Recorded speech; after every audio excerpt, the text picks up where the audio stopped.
안녕하세요. 안녕하세요. 네, 저 보건행정의 하나의 특강인 이제 법규를 또 하게 됐습니다.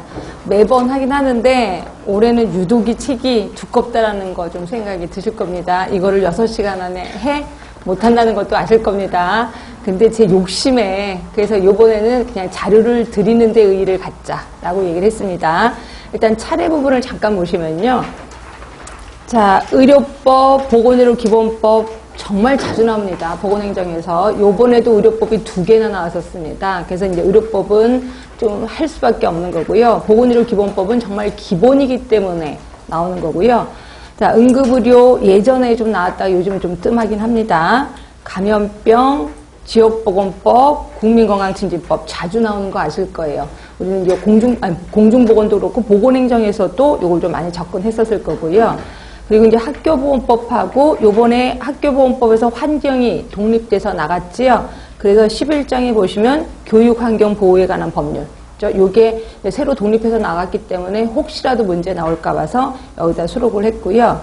학교보건법도 뭐 기존에 나오는 거는 다 나올 겁니다. 그 다음에 모자보건법하고 결핵예방법은 가끔 가다가 나오고 뜸하고 이러거든요. 그래서 제가 이것도 한번 제시했고요. 자, 노인장기요양보험법, 시험문제 엄청 나오는. 근데 우리 책에 있는 내용으로도 충분하지만 또 다른 내용이 있을까 싶어서 좀 집어넣어 봤고요. 자, 그리고 맨 마지막 장에 공공보건의료에 관한 법률. 자, 요번에 공중보건 1번 문제로 나왔던 겁니다. 근데 솔직히 이거 보건행정에서는 이미 있었었습니다. 모르셨어요? 우리 보건행정의 문제 쪽에 보시면 공공보건의료에 관한 법률에서 제가 해설 부분에 슬쩍 집어넣은 적이 있었습니다. 그래서 찾아보시면 기출문제 해설 부분에 이게 있어요. 그 문제가 어떻게 문제가 났었냐면 공공보건의료기관을 세울 수 있는 사람은 누구냐 이런 식으로 문제가 한번 나온 적이 있었거든요. 그래서 이건 보건행정에서 문제가 나왔었는데 이번에 공중보건에서 뜬금없이 딱 나갔고 좀 당혹해서 이거 아예 원본을 가져온 겁니다. 그렇게 보시고 관련법 문제는 이제 거기 중간에 씌워놓은 이유가 그 위에 거 문제만 좀 제시를 했거든요. 그러니까 이 문제는 우리 약속합시다. 맨 마지막 시간에 하도록 할게요. 그러니까 여러분들이 다 틈틈이 풀어보시고 제가 답만 불러드리는 식으로 해서 좀 하도록 하겠습니다. 자, 그러면 갈 길이 머니까 일단 의료법부터 들어갈게요. 자, 의료법 보시면 제가 처음부터 끝까지 다는 안 할 거니까 교과서에 있는 거는 그냥 여러분들이 보시면 되고 없는, 그러니까 새로 생긴 거라든지 변형된 거나 이런 거나 좀 보도록 할게요. 자, 맨 처음에 의료인 얘기가 나오면서 의료인의 종류가 5명이라는 것도 이미 알고 계실 겁니다. 근데 요번에 좀 많이 바뀐 게 간호사의 역할이 좀 많이 바뀌었습니다. 자, 5번에 보시면 간호사의 임무, 그래서 가번에 환자 간호 요구에 대한 관찰, 자료 수집, 간호 판단, 요양을 위한 간호. 그다음에 나번에 의사, 치과사, 한의사의 지도하에 수행하는 진료 보조. 그 다음에 간호 요구자에 대한 교육, 상담. 건강증진을 위한 활동의 기획과 수행. 그래서 간호사들이 건강증진을 위한 활동의 기획과 수행을 하도록 이렇게 법적으로 임무가 주어졌고요. 그리고 라번에 보시면 간호조무사에 대한 업무 보조에 대한 지도도 다 있습니다. 그래서 간호사의 임무가 좀 많이 늘어났고, 그 다음에 시행령 2조는 이제 그거는 원래 예전에도 있었던 거니까 보시면 될 것 같고요.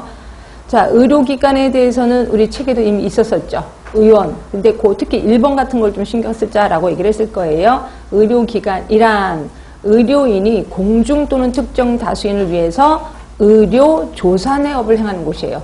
이걸 슬쩍 보기 중에 의료 교육의 업, 의료 보건의 업 이렇게 나오면 여러분 다 틀릴 거예요. 의료 보건의 업이 맞을 것 같은 느낌이 들어서. 근데 의료 조산의 업입니다. 결국 의료기관은 의원급도 해당이 되지만 조산원도 의료기관이구나 이렇게 생각하시면 돼요. 그래서 거기 동그라미 2번 밑에 의원급의 종류 써놨고요. 2번에 조산원 들어가 있습니다. 분명히. 세 번째 병원급 안에는 종합병원도 들어가 있을 겁니다. 자, 뒤에 가시면 병원, 치과병원, 한방병원, 요양병원, 마번에 종합병원이 있는 거고요. 자, 그런데 요양병원은 좀 신경 쓰시라고 얘기를 했죠. 요양병원 안에는 2가지가 있습니다. 2가지 뭐가 있을까요? 요양병원 2개. 하나가 정신병원, 또 하나가 의료재활시설. 이렇게 있습니다. 그러니까 정신병원하고 의료재활시설 2개를 합해서 우리는 요양병원이라 한다. 이건 제가 이따가 다시 한번 물어볼 겁니다. 요양병원의 종류 2개입니다. 의료재활시설, 또 하나가 정신병원. 이렇게 해서 알아두시면 되고요. 자, 그러면 이거는 우리 이미 배웠는데 다시 한 번만 확인할게요. 자, 의원급 의료기관을 개설할 겁니다. 누구한테? 시, 군, 구청장에게 신고입니다. 그러면 병원급은요? 병원급. 뭐 조산원은 여기에 속하는 거니까 병원급. 시, 도지사의 허가입니다. 자, 그런데 내가 이전할 거예요. 똑같다고 말씀드렸을 겁니다. 이거랑 똑같아요. 내가 폐업하거나 휴업, 몇 개월 이상 휴업할 때. 예, 1개월 이상 휴업할 때. 1개월 이상 휴업하려고 할 때는 어떻게 한다고요? 둘 다 시군 구청장에게 신고입니다. 두 개 다. 자, 그런데, 자, 이 의원이 나쁜 짓을 했단 말이에요. 또는 병원이 나쁜 짓을 했어. 그래서 이거를 이제 폐쇄시킬 거야. 없애버릴 거야. 이랬을 때는, 자, 의원급은 어떻게 한다 그랬죠? 의원급은? 자, 그러니까 병원급은 허가잖아요. 그러니까 이거는 허가를 취소하면 됩니다. 허가 취소. 나쁜 짓을 했을 때예요. 허가 취소합니다. 근데 의원급은 신고를 취소할 수는 없잖아요. 신고하는 사람이 그쪽이니까. 그러니까 이럴 때는 어떠냐면 폐쇄를 명령합니다. 폐쇄를 명령. 이것까지도 알아주세요.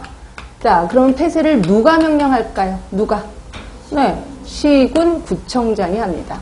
시군 구청장이 폐쇄를 명령한다.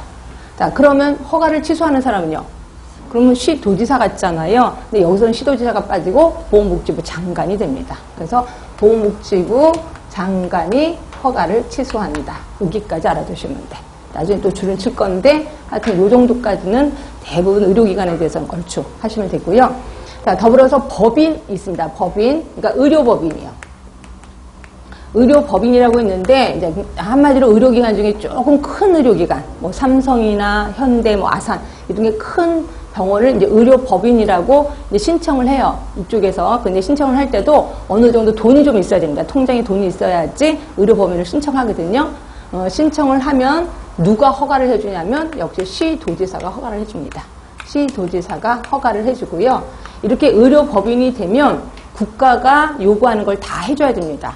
그런데 해주는 조건으로 여러 가지 혜택을 좀 받을 겁니다. 하여튼 이런 거를 의료법인이라고 하는 거고, 의료법인은 시도지사의 허가, 이것도 좀 외워두세요. 자, 그리고 우리 병원 중에 또 두 개가 있죠. 하나가 상급종합병원, 또 하나는요. 전문병원 있었습니다. 상급종합병원, 또 하나가 전문병원 있었습니다. 두 개 다 누가 하는 거죠? 누가? 예, 보건복지부 장관이 지정하는 거였죠. 보건복지부 장관이 지정하는 게 상급종합병원, 전문병원. 요 두 개는 좀 구분하시라고 얘기를 했어요. 상급종합병원은 종합병원급 중에서 지정을 합니다. 그죠? 무슨 질환에 대해서? 중증 질환에 대해서 난이도가 높은, 쓰실 필요는 없어요. 좀 이따 줄 쳐줄 겁니다. 난이도가 높은 질환에 대해서 하는 거고요. 전문병원은 병원급을 대상으로 합니다. 병원급을 대상으로 보건복지부 장관이 지정하는데 무슨 질환? 특정 질환에 대해서 난이도가 높은 의료행위를 하는 것을 전문병원이라고 하고 있고요. 자, 요 두 개 다, 자, 보건복지부 장관이 지정해놓고 제대로 하고 있는지 안 하고 있는지 항상 평가한다 그랬죠. 평가 몇 년에 한 번씩. 예, 3년에 한 번씩 하고 있다. 둘 다 3년에 한 번씩 평가를 하고 있습니다. 자, 이 중에서 상급종합병원은 필수 진료 과목 몇 과목? 20개. 이것도 우리 다 교과서에서 이미 배우신 걸 겁니다. 자, 보도록 합니다. 자, 거기 3조의 2를 보시면 3조의 2 병원 30병상이라고 얘기를 했고요.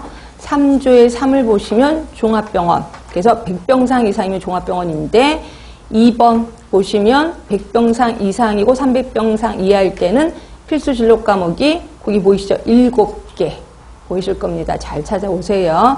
그리고 3번은 300병상을 초과했다면 필수 진료 과목 9개. 2개 차이과 정신건강의학과, 치과. 예, 우리 책에서 다 배운 겁니다. 자, 그러면 3조의 4 보시면 상급종합병원, 보건복지부 장관이 옆에 가시면 종합병원 중에서 중증 질환에 대해서 난이도가 높은 의료행위를 하는 곳. 그러면서 1번에 필수 진료 과목 20개 나옵니다. 그리고 동그라미 3번 보시면 보건복지부 장관은 자, 옆으로 가시면 3년마다 평가를 실시한다 라고 되어 있는 거고요. 그 다음에 밑에 3조의 5 전문병원 있습니다. 전문병원 동그라미 1번 보시면 보건복지부 장관이 병원급 의료기관 중에서 자, 특정 질환, 특정 진료 과목에 대해서 난이도가 높은 의료행위를 하는 곳이라고 표현하고 있고, 동그라미 4번은 자, 이거 역시 3년마다 평가를 해서 다시 지정할 수 있다 얘기하고 있습니다. 자, 이렇게 보고요. 그 다음으로 만약에 나오는데 이런 것들도 나올 확률이 있어서 자, 4조를 잠깐 볼게요. 자, 의료인 또는 의료기관 장의 의무예요. 자, 이 중에 동그라미 3번이요. 자, 의료기관의 장은 보건의료기본법에 따른 환자의 권리 등 보건복지부령으로 정하는 사항을 의료기관 내에 게시를 해야 됩니다. 그래서 환자가 잘 볼 수 있도록 어떤 데는 화장실 문에도 게시해 있고 어떤 데는 복도에도 게시돼 있고, 요게 환자의 권리와 의무예요. 그럼 환자의 권리가 뭔데? 이게 이제 시험 문제에 나올 확률도 있죠. 다음 중 환자의 권리를 옳지 않은 것은 이렇게 나올 수 있습니다. 제목만 보셔도 돼요. 가번에 진료를 받을 권리. 자, 나번 알 권리. 그리고 옆에 자기결정권. 그리고 다번에 비밀 보호를 받을 권리. 그 다음에 라번에 보시면 상담 조정을 신청할 권리. 이렇게 4개의 권리가 있고요. 환자의 의무는 의료인에 대한 신뢰, 존중 의무, 부정한 방법으로 진료를 받지 않을 의무. 그래서 시험 문제가 나온다면 이걸 혼합을 해서 다음 중 권리가 아닌 것은 뭐냐? 이런 식으로 나올 확률이 많습니다. 그래서 이 중에서 권리는 꼭 반드시 외워두시는 게 좋고요. 자, 그 다음에 동그라미 5번, 6번. 동그라미 5번, 6번. 이게 요번에 만들어진 겁니다. 2017년 3월입니다. 요번에 만들어졌거든요. 이게 뭔 소리냐면요. 한마디로 명찰 다루라는 거예요. 명찰. 그래서 의료인. 그러니까 명찰을 달아야 되는 사람. 의료인. 그 다음에 그 밑에 두 번째 줄에 학생 있습니다. 간호조무사. 그 다음에 의료기사 있습니다. 이분들은 의료기관 내에서 명찰을 달도록 지시 감독해야 된다라고 되어 있습니다. 지금 동그라미 5번 하고 있는 중입니다. 동그라미 5번. 자, 그 다음에 6번. 요거는 뭐냐면, 혹시 예전에 그거 기억하시죠? 의사가 주사위 하나 갖고 몇 년간 쓴 거. 예, 그거에 대해서 언급을 하고 있습니다. 의료인은 일회용 주사, 의료용품, 보시면 거기에는 한 번 사용할 목적으로 제작된 거. 그러니까 일회용을 얘기하는 겁니다. 이런 거를 함으로써 가로가 좀 밑에 있습니다. 한 번 사용한 후 다시 사용해서는 아니 된다. 이렇게 되어 있습니다. 그래서 이것도 아예 딱 찍었으니까 보시면 될 것 같고요. 그 다음에 4조의 2가 뭐냐면, 혹시 간호간병 통합 서비스라고 아세요? 그래서 보호자 없는 병원 들어보셨을 겁니다. 그래서 그거에 대한 언급이 되어 있는 거예요. 이것도 혹시라도 문제가 나오면, 자, 간호간병 통합 서비스란 자, 입원 환자를 대상으로 하는 겁니다. 입원 환자를 대상으로 보호자 등이 상주하지 아니하고 간호사, 간호조무사, 그리고 간병 지원 인력에 의거. 아, 간호사만 있는 건 아니네. 간호조무사, 간병 지원 인력에 의거해서 포괄적으로 제공되는 입원 서비스를 간호-간병 통합 서비스라고 하는데요. 자, 2번입니다. 병원급 의료기관 이상이에요. 병원급. 아, 의료는 아니구나. 병원급 의료기관은 근데 반드시 하는 건 아니에요. 간호간병 통합 서비스를 제공할 수 있도록 노력하여야 한다야. 아, 반드시 강제는 아닙니다. 그런데 강제인 게 있어요. 거기가 어디냐면 동그라미 4번이요. 동그라미 4번 보시면 공공보건의료기관이요. 공공보건의료기관 중 보건복지부령으로 정하는 병원급 의료기관은 간호간병 통합 서비스를 제공하여야 한다야. 그러니까 여러분들은 반드시 해야 하는 건 반드시 외우셔야 되겠죠. 그래서 공공보건의료기관에 의한 중 병원급 의료기관이요. 반드시 해야 된다라고 보시면 되고요.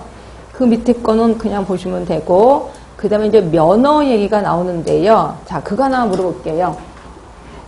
자, 의료인들 5명이죠. 의료인 5명 면허 받으려면 어떻게 해야 되죠? 시험을 봐야 됩니다. 그러면 국가시험을 볼 수 있는 사람 누군지 얘기해 주실래요? 자, 의사라면 의대를 졸업해야 되겠죠. 그러면 한의사라면 한의대를 졸업해야 돼. 그럼 간호사는 간호대학을 졸업해야 돼. 그렇게 졸업해야 될 겁니다. 그런데 그 4학년들, 그러니까 마지막 졸업생들이요. 졸업반이면 의대는 6학년, 본과 4학년이고 간호학과 같은 경우는 4학년 될 겁니다. 이 친구들은 졸업 안 했잖아요. 이 친구들은 졸업이 대부분 2월이거든요. 2월인데 시험은 12월 또는 1월에 보거든요. 그럼 졸업 안 했잖아요. 그럼 이 사람들은 어떻게 해요? 시험 못 봐요? 예? 졸업할 것을 예정으로, 그러니까 6개월 이내에 졸업할 것을 예정으로 한 자도 역시 시험 볼 자격이 있습니다. 자, 그리고, 자, 내가 외국의 간호학과를 또는 외국의 의대를 졸업했어요. 그러면 시험 볼 자격이 있을까 없을까요? 내가 외국의 의대를 졸업했습니다. 의대를 졸업했어요. 그럼 한국에 와서 시험 볼 자격 있어요, 없어요? 없습니다. 없습니다. 그럼 어떻게 해야 돼? 외국의 의료인이어야 돼. 외국의 의사여야 돼. 그러니까 외국의 의사 면허증을 받아야 돼. 또는 간호사 면허증을 받으면 우리나라에 와서 시험 볼 자격이 있다. 이렇게 생각하시면 되고요. 만약에 문제가 나는데 요걸 많이 좀 할 겁니다. 외국의 의대를 졸업한 자 이렇게 될 거예요. 그러면 안 되고요. 특히 이 중에서도 의사, 그리고 한의사, 그리고 치과의사의 경우는 자, 외국의 면허를 갖고 있으면서 또 하나 예비시험에 합격을 해야 돼요. 우리나라에 와서 예비시험에 합격을 하면 그 다음에 국가시험을 볼 자격이 주어집니다. 자, 그런데 비해서 간호사라든지 또 조산사 같은 경우는 예비시험이 없습니다. 그냥 바로 면허증만 있으면 국가시험을 볼 수 있다. 이렇게 생각하시면 돼요. 결국 이 세 사람들은 우리나라에 와서 예비시험도 보고 그다음에 여기 합격을 하면 국가시험을 볼 자격이 있다. 이렇게 생각하시면 되고요. 예비시험이 뭐냐면 그냥 한국말이래요. 근데 한국 사람이 봐도 어렵다고, 그래서 떨어질 사람이 많다고 얘기를 하더라고요. 근데 그런 얘기를 하고 있는데 뭐를 봐야 되냐면 자, 5조를 볼게요. 5조. 자, 5조를 보시면 자, 의사, 치과의사, 한의사가 되려는 자는 자, 다음에 해당하는 자격을 가진 자로서 국가시험에 합격하면 면허를 받습니다. 그리고 그 국가시험 볼 수 있는 사람 1번 자, 인정기관의 인증을 받은 의학, 치의학, 한의학을 전공한 대학을 졸업하고 의학사, 치의학사, 한의학사 학위를 받은 자, 그러니까 졸업한 자입니다. 두 번째는 자, 이거는 석사학위 또는 박사학위를 받은 자. 그렇죠? 이거 우리 그 어딘지 알죠? 의전이라고 들어보셨을 겁니다. 예, 거기 졸업한 사람. 세 번째는 외국의 학교를 졸업하고 외국의 면허를 받은 자로서 예비시험에 합격한 자라고 말씀드린 거고요. 그리고 동그라미 2번 아까 말한 졸업반이요. 졸업반들 6개월 이내에 졸업하고 해장학위를 받을 것으로 예정된 자도 역시 시험 볼 자격이 있다. 이렇게 생각하시면 되고요. 자, 그 다음에 조산사 쪽도 이런 것이 안 나긴 한데 그래도 얘기는 좀 할게요. 자, 조산사는 당연히 간호사 면허를 갖고 있어야 되고 조산 수습 과정을 거쳐야 돼요. 근데 조산 수습 과정이 1년입니다. 그 6조의 1번을 보시면 1년이라고 써 있을 겁니다. 그럼 어느 기관에서 수습 과정을 마쳐야 되는데요. 그게 시행규칙 3조로 가시면 자, 거기 월 동그라미 1번에 두 번째 줄에 오른쪽 가시면 있을 것 같은데 월 평균 분만 건수가 100건 이상이요. 아, 월 평균 분만 건수가 100건 이상 되는 의료기관에서 수습을 해야 됩니다. 그러면 요 100건이면 거기 동그라미 3번 보세요. 수습생의 정원수는 몇 분의 몇이래? 10분의 1이랍니다. 결국 그 병원이 100건 정도 된데 그럼 수습생 정원은 몇 명? 10명이구나. 이렇게 생각하시면 돼. 이런 곳에서 1년 동안 수습 과정을 마치면 역시 국가고시를 볼 자격이 주어진다. 이렇게 생각하시면 되고요. 자, 근데 이제 8조요. 8조.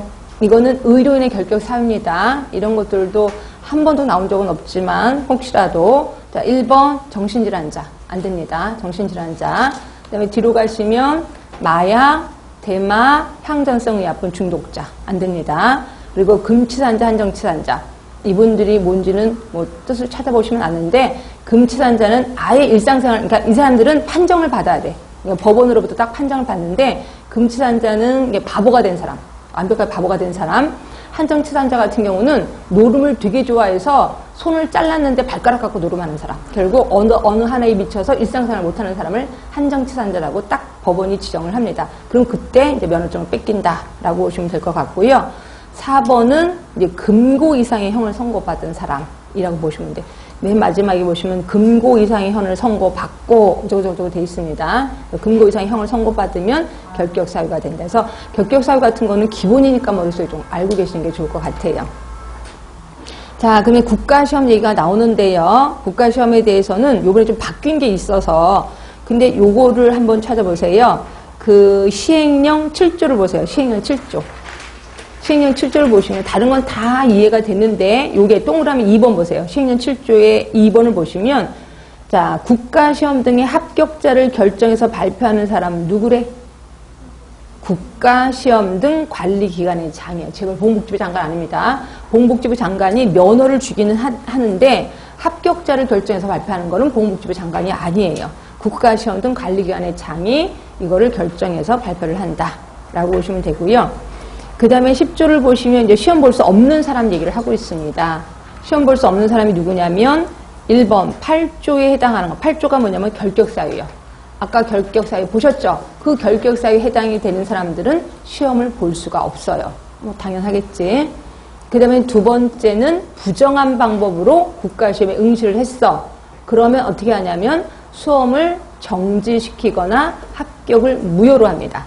자, 그러면 동그라미 3번. 이렇게 수험이 정지되거나 합격이 무효된 사람은 자, 몇 회 국가시험을 못 본대? 3회입니다. 예전에는 뭐 있었어요? 예전에 1회 국가시험 못 보는 거거든요. 근데 3회입니다. 3회. 그러니까 예전에는 1회가 아니라 그러니까 2년 동안 국가시험을 못 보는 거 돼 있었거든요. 2년 동안. 근데 이게 3회로 바뀌었습니다. 이번에 바뀐 겁니다. 이게 2017년 6월 달로 시행이 되고 있습니다. 그래서 3회 국가시험에 응시할 수 없고요. 자, 그리고 자, 그럼 그거 하나 물어볼게요.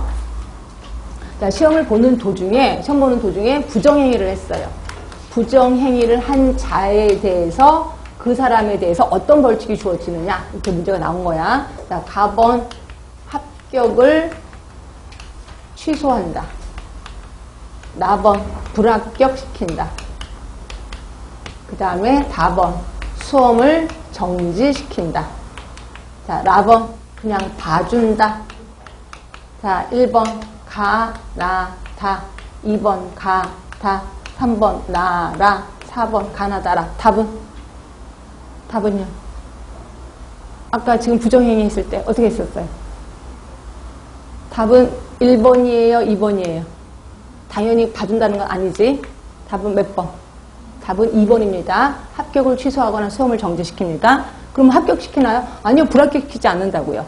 그럼 뭐예요? 이거 한다니까? 그럼 불합격한 사람은요? 다음에 시험 보잖아요. 그죠? 불합격한 사람 다음에 시험 보는데 요거 당한 사람은 3회 국가시험 볼 수가 없는 거죠.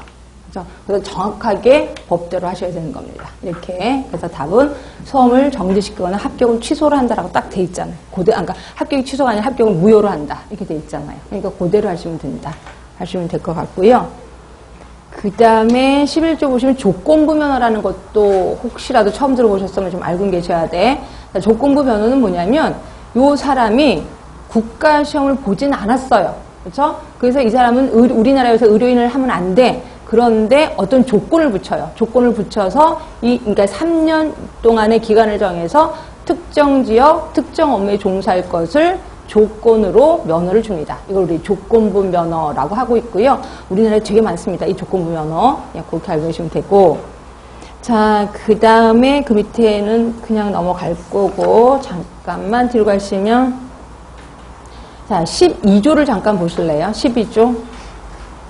자, 12조를 보시면 의료기술 등에 대한 보호예요. 이런 것들은 의료인의 권리라고 보시면 됩니다. 그래서 강마다 시험 문제 의료인의 권리로 옳지 않은 것은 이렇게 나올까봐. 그래서 일단 제목만 보는데요. 의료기술을 보호를 받을 권리가 있습니다. 그러니까 누구든지 간섭 못하는 거죠. 그리고 이번에 보시면 누구든지 의료기관의 의료용 시설, 기재약품, 그 밖의 기물 등을 파괴, 손상하거나 의료기관을 점거해서 진료를 방해해서는 아니 되고 이를 교사하거나 방조해서도 안 돼요. 결국 의료기관에 물건 부시지 말라는 거죠. 그렇죠? 그랬더니 그 다음에 어떻게 했는지 아세요? 의료기관 물건 부시지 말라고 그랬어. 그러니까 어떻게 했는지 아세요? 의료인을 때린 거죠. 그렇죠? 그래서 3번이 요번에 들어간 겁니다. 자, 3번 봤더니 누구든지 의료행위가 이루어진 장소에서 의료인, 또 간호조무사, 또 의료기사, 의료행위를 받는 사람을 폭행, 협박해서는 안 된다라고 들어간 거예요. 요게 최근에 들어간 거다라고 보시면 이런 거 전부 다 권리입니다. 자, 그 다음에 16조 이런 거는 요 자리에서 외웁시다. 세탁물 처리요. 자, 의료기관에서 나오는 세탁물 엄청 더럽겠죠? 요거를 처리할 수 있는 사람, 세 사람입니다. 하나는 의료인, 또 한 사람은 의료기관, 또 한 사람은 시, 군, 구청장에게 신고를 한 자. 세 사람입니다. 의료인, 의료기관, 제발 시군 구청장 아닙니다. 시군 구청장에 신고를 한 사람이 세탁물을 처리할 수 있다. 하시면 될 것 같고요. 자, 그럼 이제 17조 진단서 얘기를 할 건데요. 이것도 그냥 상식선에서 접근할게요. 자, 진단서 여러분들 끊어보셨죠? 진단서 끊으러 누구한테 가요? 의사한테 가겠지? 근데 나를 진료한 의사한테 갈까요? 모르는 의사한테 갈까요? 나를 진료한 의사한테 갈 겁니다. 그래서 저 요번에 입원한 거 진단서 좀 끊어주세요. 이렇게 얘기를 해요. 근데 갔더니 의사가 없는 거야. 나를 진료했던 의사가 없는 거야. 그러면 못해요? 예. 어떻게 해요? 같은 의료기관에 있는 다른 의사가 끊어줍니다. 다른 의사가 나의 진료 기록부를 보고 끊어줍니다. 그죠? 그러니까 같은 의료기관에 있는 다른 의사가 나의 진료 기록부를 보고 끊어준다. 이렇게 생각하시면 되고요. 그 다음에 이제 또 하나. 자, 대부분 보면은 이제 그 사람이 죽었어요. 그러면 사람이 만약 집안에서 죽었어. 그럼 어떻게 할까요, 여러분들? 할아버지가 있었는데 이게 내가 출근했다가 퇴근하니까 할아버지가 돌아가 계신 거야. 그러면 어떻게 할 것 같아요? 이걸 병원에 가야 됩니다. 그냥 장지로 가서 이렇게 화장하고 이런 거 안 됩니다. 화장을 하려면 반드시 사망진단서가 있어야 되거든요. 그래서 사망진단서를 끊으러 병원에 가야 돼요. 그래서 사망진단서에 가서 이제 끊으러 가면 누가 진단서를 끊어주냐면 이 할아버지를 진찰한 의사가 끊어줄 수밖에 없는 겁니다. 근데 의사가 딱 봤더니 내 환자야. 그리고 이분이 며칠 전에 바로 어저께 왔었어. 그러면 어저께 왔었으면 그 병으로 돌아가셨겠거니 라고 해서 그냥 해줍니다. 근데 그게 아니라 내가 분명히 이 환자를 보긴 봤었었는데 온 지 꽤나 됐어. 그거 다시 한번 봐요. 왜냐면 혹시라도 그냥 죽임을 당한 건 아닐까 라고 해서 한번 다 훑어보고 그 다음에 없으면 그냥 돌아가셨다면 그때 사망진단서를 끊어준다 이렇게 생각하시면 돼. 여기서 키포인트는 언제냐 이거죠. 최종 마지막 진료서부터 몇 시간 이내에 돌아가시면 굳이 진찰 안 하고 진단 안 하고 다시 한번 보지 않고 바로 진단서를 내주냐. 이게 키포인트인데요.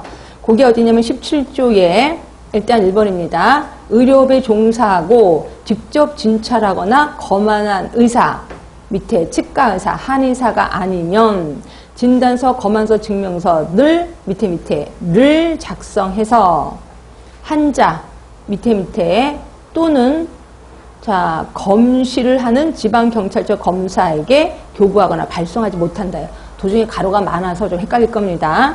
네, 다만 여기서부터 신경 쓰세요. 진료 중이던 환자가 최종 진료 시에부터 몇 시간? 48시간이에요. 48시간 이내에 사망했다면, 그러니까 진료 중이던 사람이에요. 48시간 이내에 사망했다면 다시 진료하지 아니하더라도 진단서를 내줄 수 있다는 거예요. 그렇죠? 그 다음에 또 보시면 그 정도만 보시면 될 것 같고, 그 다음에 또 어디더라? 그 다음에 또 있습니다. 자, 그런데 직접 진찰하거나 환자 또는 사망자를 직접 진찰하거나 검안한 의사, 치과의사 또는 한의사가 부득이한 사유로 진단서, 검안서, 증명서를 내줄 수 없으면 같은 의료기관에 종사하는 다른 의사, 치과의사, 한의사가 환자의 진료 기록부의 등에 따라서 내줄 수 있다는 거예요. 이건 제가 아까 얘기한 거. 네, 그 정도만 알고 계시면 될 것 같고요. 자, 뒤로 갑니다. 자, 처방전의 작성과 교부는 그냥 그대로 할 거고, 혹시 시행규칙 10조, 이것도 한번 확인을 하고 갑시다. 시행규칙 10조가 있을 거예요. 10조. 없나요? 시행규칙 10조? 없어요? 네. 그러면 거기다 그냥 하나 쓰세요. 제가 이걸 할까 말까 하다 그냥 없애버렸는데, 사망진단서라는 게 있어요. 사망진단서. 혹시 사망진단서 끊어줄 수 있는 사람 누굴까요? 의료인 5명 중에. 누굴까요? 의사, 또 한의사, 치과의사 끊어줄까요? 안 끊어줄까요? 끊어줍니다. 치과의사 사망진단서 끊어줘요. 치과의사, 사망진단서, 그치? 치과의사 끊어줍니다. 자, 그런데 출생증명서를 끊어주는 사람, 출생증명서요. 태어났어. 이 출생증명서를 끊어줄 수 있는 사람 누굴까요? 의사, 한의사, 치과의사 못 끊어줍니다. 누가 대신 끊어줄까요? 조산사. 옳지. 이 사람입니다. 자, 이렇게 해서 좀 알아주세요. 그래서 그래서 조산사. 그러니까 이게 틀려요. 사망진단서는 치과의사고 출생증명서는 조산사. 그래서 이거 좀 알아두시고, 이런 거는 그냥 상식선에서 좀 알아두세요. 시험 문제 나오면 답은 써야 되니까. 자, 그 다음에 18조의 2를 보세요. 18조 2. 이것도 생긴 지 얼마 안 돼서 이것 좀 볼게요. 자, 의약품 정보 확인이에요. 이게 뭐 때문에 생겼냐면요. 그 수영선수. 박태환 때문에 생긴 거예요. 박태환이 주사 맞았는데 의사가 몰랐다면서요. 이 환자한테, 그러니까 이 운동선수한테 이 주사 너무 모르는지 몰랐다면서요. 그죠? 그래서 그것 때문에 의약품 정보를 확인하라는 거예요. 그래서 보시면 의사, 치과 의사는, 한의사는 없습니다. 그래서 의사, 치과 의사는 처방전을 작성하거나 또는 의약품을 자신이 직접 조제하는 경우는 다음 각호의 정보를 미리 확인하라는 거예요. 그래서 1번 봤더니 환자에게 처방 투여되고 있는 의약품과 동일한 성분의 의약품인지 여부. 그렇죠? 그리고 식약처장이 병용 금기, 특정 연령대 금기 또는 인부 금기 등으로 고시한 성분이 포함되어 있는지 이런 걸 다 확인하라는 겁니다. 그래서 이게 최근에 또 다시 들어간 거고요. 자, 그 다음에 처방전의 기재사항은 뭐 그냥 슬쩍 넘어갈 거고. 자, 19조 볼게요. 19조. 자, 우리 비밀누설 기억하시죠? 비밀누설. 요게 이름이 바뀌었습니다. 정보누설로 바뀌었습니다. 정보누설. 그래서 정보누설, 우리가 알고 있는 비밀누설이고요. 비밀누설 금지고요. 요게 예전에 벌칙이 3년 이하의 징역, 1천만 원 이하의 벌금이었는데 요게 벌금이 좀 올라갔습니다. 3년 이하의 징역, 3천만 원 이하의 벌금이에요. 3년 이하의 징역, 33 그냥 하세요. 3년 이하의 징역, 3천만 원 이하의 벌금. 요게 좀 달라져서 이것도 얘기한 거고요. 자, 20조 우리 태아 성관별 이건 다 아실 겁니다. 태아 성관별 몇 주 이후에는 괜찮아요? 32주 이후는 괜찮습니다. 자, 요거 만약에 태아 성관별 했어요. 그러면 면허 취소예요? 자격 정지예요? 자격 정지입니다. 자격 정지에다가 벌칙도 알아줘야 되나? 2년 이하의 징역, 2천만 원 이하 벌금. 2년. 그러니까 2년 2천만 원입니다. 2년 이하의 징역, 2천만 원 이하의 벌금. 자, 그리고요. 그 다음에 이제 21조 기록 열람을 좀 할 건데요. 자, 이건 우리 이미 이론에서 배우긴 했는데, 자, 본인입니다. 환자 본인. 환자 본인이 환자 본인 차트 볼 수 있어요, 없어요? 있지요. 그리고 직계 존속 볼 수 있어요. 본인도 볼 수 있어요. 밑에 직계 비속 볼 수 있어요. 직계 비속의 배우자. 그러니까 며느리, 사위 이런 그겠지. 배우자니까 볼 수 있어요, 없어요? 볼 수 없어요. 배우자는 직계 인척이라고 해서 아닙니다. 직계 비속만 볼 수 있고요. 그리고 환자의 배우자 볼 수 있어요. 그럼 배우자의 직계 존속이요. 배우자의 직계 존속. 그러니까 장인, 장모, 시어머니, 시아버지 볼 수 있어요. 볼 수 있습니다. 자, 그리고 형제, 자매 볼 수 있어요, 없어요? 볼 수 있어요. 이제 볼 수 있습니다. 단 이 사람 없어야 되고 없어야 되고 없어야 되고 없어야 돼. 다 없으면 형제, 자매 볼 수 있습니다. 그 조건이 있습니다. 그래서 요게 요번에 바뀌었으니까 머릿속에 좀 기억하세요. 형제, 자매도 볼 수 있는데 물론 조건은 있습니다. 그래서 일단은 본다라고 보시면 되고요. 자, 요게 21조에 동그라미 3번 밑에 1번이 있을 거예요. 1번 환자, 배우자, 직계, 존속, 비속, 형제, 자매까지 나와 있죠. 그런데 옆에 보시면 배우자, 환자의 배우자, 직계, 존속, 비속, 배우자의 직계, 존속이 모두 없는 경우에는 형제, 자매가 된다는 거죠. 그런 얘기를 하고 있고요. 물론 내가 얘 애비요 이러면서 무조건 보여달라면 안 됩니다. 환자의 동의서하고 친족관계임을 증명하는 서류 갖고 와야 돼요. 자, 그리고 두 번째는 환자가 지정하는 대리인도 볼 수 있습니다. 환자가 지정하는 지인 아니야. 또 말 갖고 장난 놓을 수 있거든요. 대리인 정확하게 외워주시면 되고요.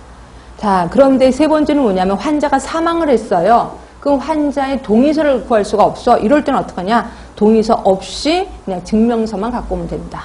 라고 표현하시면 되고, 문제는 4번부터예요. 4번부터 이런 사람들도 전부 볼 수가 있는데, 보시면 공적인 건 다 됩니다. 그래서 이걸 다 외우기도 그렇고, 공적인 건 다 되는데, 특히 6번 보세요. 형사소송법, 7번에 민사소송법, 법원이니까 보여달라면 보여줄 수 있을 것 같아요.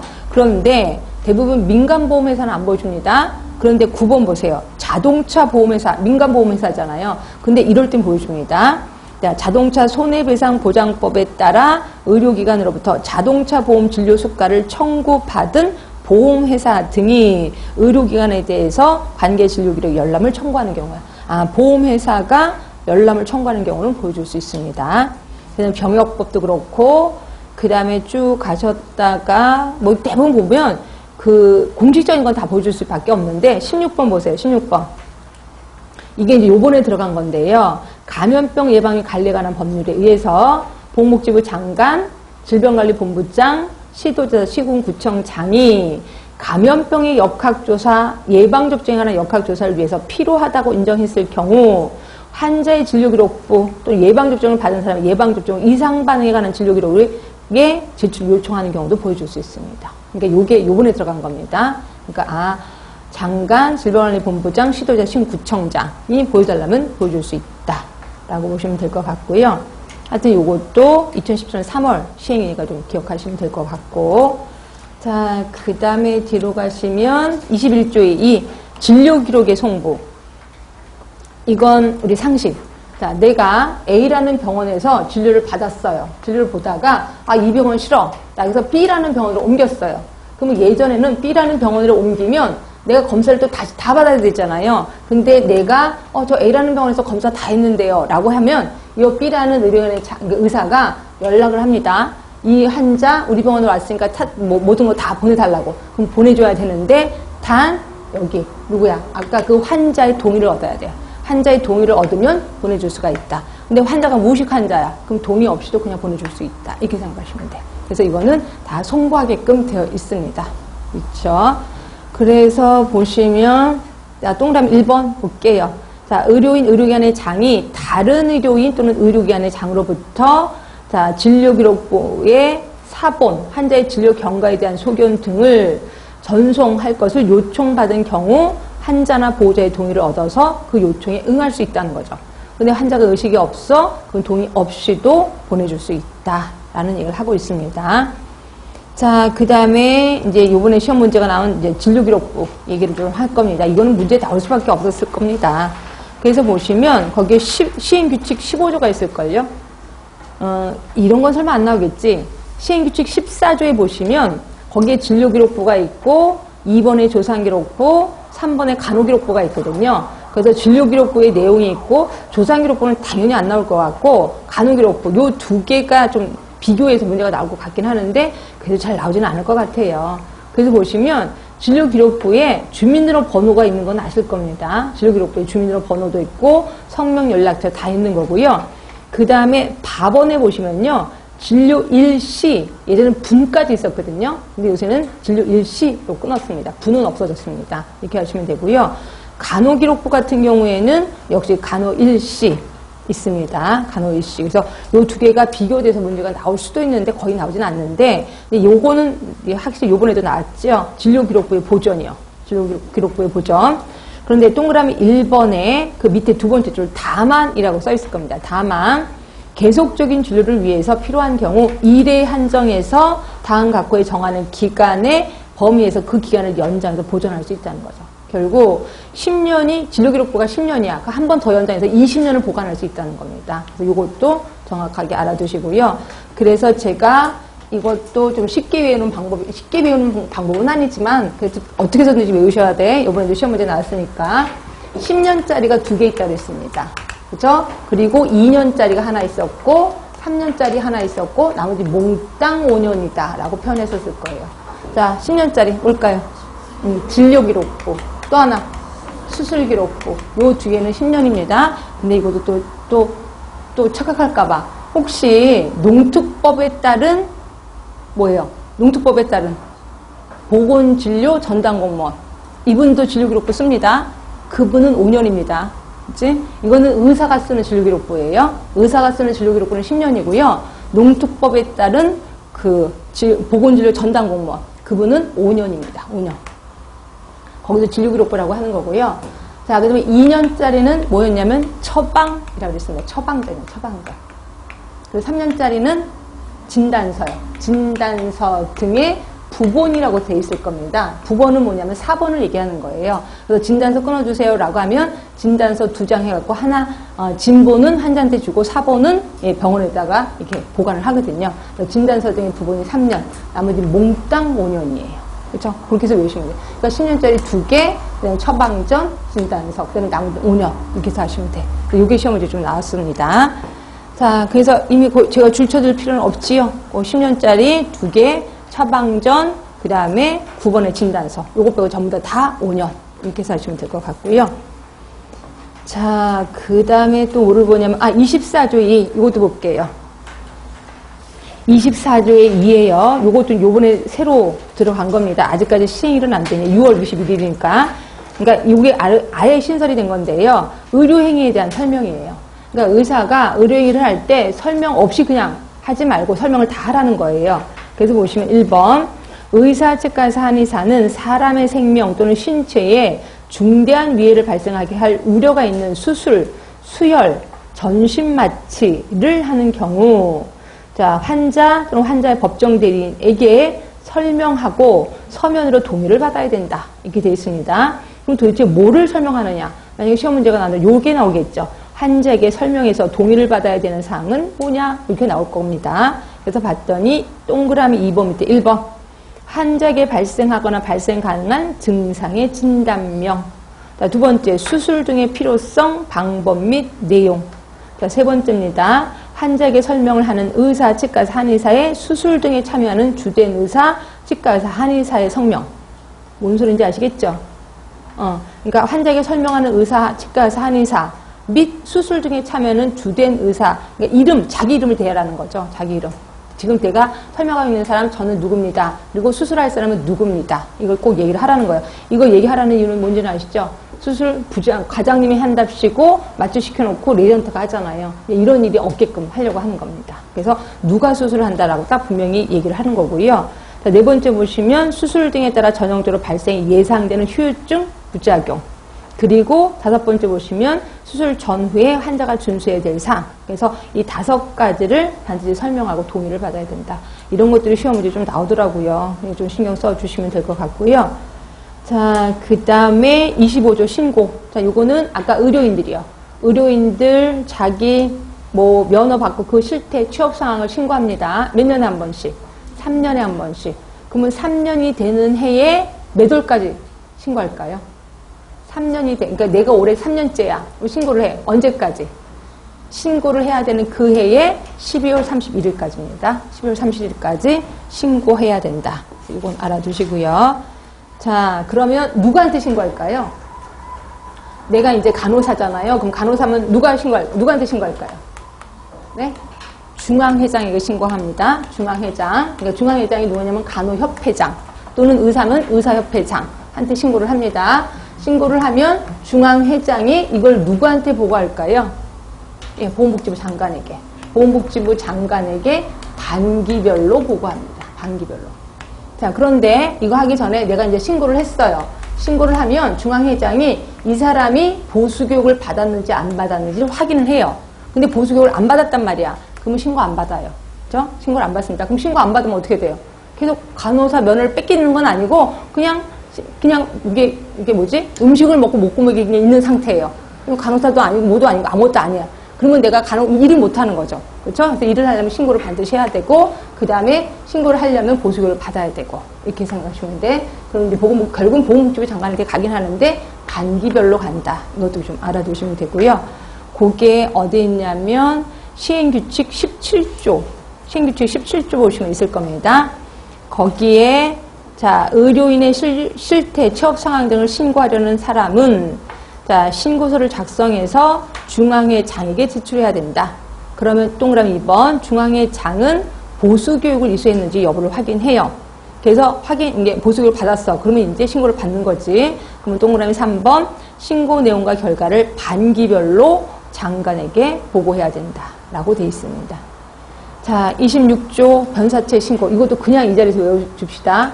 아까 혹시 기억하시나? 아까 의료기관에서 나오는 여러 가지 그런 뭐 폐기물 같은 거 누가 처치한다 그랬어요? 의료인, 의료기관, 또 시군구청장에 신고한 자, 요 세 사람이 할 수 있습니다. 요건 변사체예요. 그러니까 변사체라는 건 뭐냐면 돌아가시긴 돌아가셨는데 곱게 못 돌아가시고 누군가 죽인 것 같아. 이런 걸 우리 변사체라고 얘기를 해요. 자, 변사체가 발견되면 자, 의사, 치과의사, 한의사, 조산사, 의료인 중에 누구만 빠졌어요? 간호사 빠진 요 네 사람은 이 사체를 검안해서 변사한 것으로 의심이 되면 누구에게 신고한대요? 경찰서장에게 신고한대요. 경찰서장입니다. 보건복지부 장관 아닙니다. 네, 그렇게 해서 알아두시고. 그 다음에 이게 이제 문제긴 해요. 이제 요거를 제가 그냥 말로만 얘기해 드릴게요. 혹시 내가 이제 병원에 있는 간호사라고 합시다. 근데 우리 뒤에 있는 뒷집에 있는 어떤 아주머니가 자기 쌍꺼풀 수술을 좀 해야 되겠대요. 그래서 좋은 데를 좀 알려달래요. 그래서 우리 병원에 있는 의사 되게 좋아요. 잘해요. 오세요. 이렇게 얘기를 했어요. 그래서 와서 수술을 받았거든요. 근데 이 아주머니가 너무 좋은 거야. 그래서 너무너무 잘해줬다고, 소개 잘해줬다고 하면서 저한테 과일밥을 이렇게 줬어요. 받으면 돼요? 안 돼요? 네? 받으면 안 돼요. 왜냐면 경제적인 이득을 취할 목적으로 내가 소개시켜 준 거거든요. 그래서 그냥 소개시켜 준 건 괜찮습니다. 경제적인 이득이 아니라. 자, 그래서, 국내 사람을 소개시켜 주긴 주되 그런 거 안 받으면 상관없어. 그죠? 근데 이제 문제는 외국 사람이요. 자, 외국 사람이 이제 공항에서 온 거야. 근데 한국에 딱 왔는데, 명동에 있는데, 자기가 수술 받으러 왔는데 어느 곳이 좋은지 모른다는 거야. 그랬을 때 내가 우리 병원에 오세요. 이렇게 호객행위. 가능할까요? 불가능할까요? 네? 그래서 오세요. 우리 병원에 오세요. 그래서 이렇게 끌었어. 가능해요? 불가능해요? 불가능할 것 같죠? 가능합니다. 예, 외국인 환자 유치행위 가능합니다. 그죠? 그렇게 있고 분명히 가능합니다. 그런데 보험회사는 안 돼. 내가 보험회사 직원이야. 그렇지? 뭐 무슨 의료에 관련된 보험회사 직원 이런 사람들은 유치행위 하면 안 되는 거고요. 그럼 그건 어때요? 같은 외국인이 외국인을 유치하는 행위. 네? 같은 외국인 같이 왔는데 같이 명동 돌아다니다가 내가 먼저 수술 받았단 말이야. 어떤 외국인이 물어보니까 나 이거 수술 받을 있다 그래서 데려가. 어떻게 될까요? 이건 불법입니다. 그러니까 외국인이 같은 외국인끼리는 안 돼. 그런데 알고 봤더니 이 외국인이 건강보험의 피보험자야. 건강보험의 피부양자야. 그건 상관없습니다. 헷갈리시나요? 다시 한번 물어볼게요. 내가 외국 사람이야. 근데 외국 사람인데 한국에 와서 피보험자 건강보험의 피보험자예요. 피보험자인데 이런 자격을 갖고 외국 사람을 유치하는 거는 가능해요. 근데 그게 아니라 나도 우리나라 건강보험 그런 것도 없어. 그런데 같은 외국인끼리 그냥 끌고 가. 이런 것은 불법이다. 이렇게 생각하시면 돼. 그래서 요런 말이 쭉 써 있거든요. 여기 좀 헷갈리긴 할 거예요. 그래서 제가 이제 말로만 설명을 드리는 겁니다. 그게 어디냐면 시행규칙 19조의 2에 있을 거예요. 시행규칙 19조의 2에 있을 거예요. 그래서 쭉 읽어보시면 될 것 같아서 지금 말한 걸 이해만 좀 하시면 돼요. 왜냐면 시험 문제 안 나올 수도 있어서 혹시 나올까봐 이왕 얘기는 해드리는 거고요. 자, 그 다음에 또 뭐를 볼 거냐면 시행규칙 20조 보세요. 보수교육. 보수교육 쪽으로 들어갑시다. 시행규칙 20조요. 쭉 띄어서 20조 보수교육. 자, 의료인들은 보수교육 연간 8시간 이상 이수 받습니다. 8시간 이상 하고 있고요. 자, 보수교육 동그라미 6번 보세요. 동그라미 6번 보시면 보수교육을 면제받을 수 있는 사람. 그런데 비해서 동그라미 7번은 보수교육을 유예할 수 있는 사람. 유예라는 거는 연기한다는 겁니다. 그러니까 면제자가 있고 유예자가 있어요. 자, 일단 면제자 1번 전공의요. 전공의가 누구세요? 레전트들이요. 그러니까 전문의 아니야. 이것도 말장난한다고 전문의 뜩 나올 수 있습니다. 전문의들은 보수교육을 받아야 되는 거고요. 전공의, 레전트는 보수교육 받을 필요가 없어요. 교육받는 거니까. 자, 2번에, 자, 의과대학, 치과대학의 대학원 재학생이요. 대학원 재학생, 역시 학생이니까 보수교육 면제 받습니다. 자, 세 번째, 신규 면허 취득자. 그 해의 보수교육 면제입니다. 그리고 네 번째는 뭐 장관이 인정하는 사람. 하여튼 이게 보수교육 면제자. 자, 그런데 비해서 7번은 보수교육 유예자. 1번 봤더니 해당 연도에 6개월 이상 환자 진료 업무에 종사하지 아니한 사람. 그렇죠? 누군지 아시겠죠? 그러니까 저 같은 경우에는 간호사이지만 보수교육 안 받아도 돼요. 왜? 6개월 이상 환자 진료 업무에 종사하지 않거든요. 그래서 저 같은 경우는 보수교육 유예자이다. 이렇게 생각하시면 되고요. 이렇게 보시고 그 다음에 나머지 그래서 유예자하고 면제자를 좀 구분하시는 게 좋을 것 같고요. 자, 뒤로 갑시다. 보수교육에 대해서 쭉 나오는데 뭐 설마 그런 건 안 나오겠지. 자, 33조, 34조. 이것도 혹시 나오려나? 자, 이거는 뭐냐면, 자, 이거예요. 의료인은 의료기관을 개설한 다음에 의료행위를 해야 됩니다. 그거 이해되시죠? 근데 길거리에서도 의료행위를 할 수 있는 경우가 요거예요. 그죠? 길거리에서도 의료행위 할 수 있는 경우 1번부터 4번까지. 자, 1번 응급의료요. 응급환자 진료할 때. 2번 환자나 환자 보호자 요청에 따라 진료하는 이게 뭐지? 아, 환자가 요청한대요. 보호자가 요청한대. 이게 뭐예요? 네? 환자가 자기네 집에 와서 좀 진료를 해달래. 이럴 경우 뭐죠? 혹시 굉장히 드라마 같은 거 봤을 때 부잣집에서 김 박사 우리 집에 좀 오시게 한 거, 예, 왕진 가능하단 말이에요. 왕진. 그다음에 세 번째는 공익상 필요하다고 인정해서 요청하는 경우, 네 번째가 가정간호. 예, 가정간호 뭔지는 아실 겁니다. 하여튼 이럴 경우에는 굳이 의료기관 내가 아니라 바깥에서도 할 수 있다. 그래서 이거 좀 알아두시면 좋을 것 같고요. 자, 그 다음에 조금만 쉬셨다가 마저 하도록 하겠습니다.